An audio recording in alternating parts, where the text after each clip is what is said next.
য'ত তেওঁলোকে মুকলি মনেৰে উমলি ফুৰিব পাৰিব।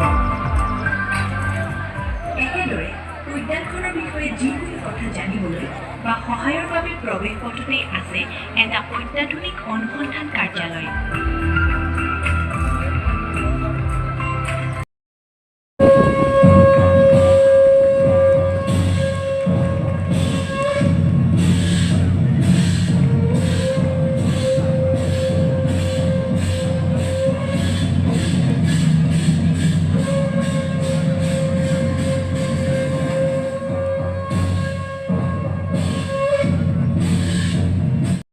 আগতে প্ৰধানমন্ত্ৰী নৰেন্দ্ৰ মোদী ডাঙৰীয়াই নতুনকৈ যি গুৱাহাটী বিমানবন্দৰ নিৰ্মাণ কৰিছিলে তাৰো সমস্ত ডিজাইন আৰু পৰিকল্পনা অৰ্কিডৰ দ্বাৰাই ইনস্পায়াৰ আছিলে আৰু ই খুব ধুনীয়াকৈ আজি বিশ্বৰ এটা দৃষ্টি আকৰ্ষণ কৰিবলৈ সক্ষম হৈছে।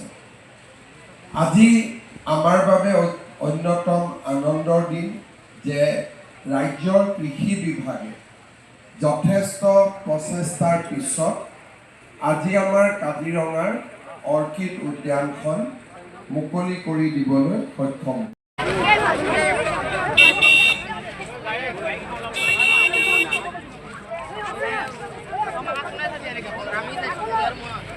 Sobe,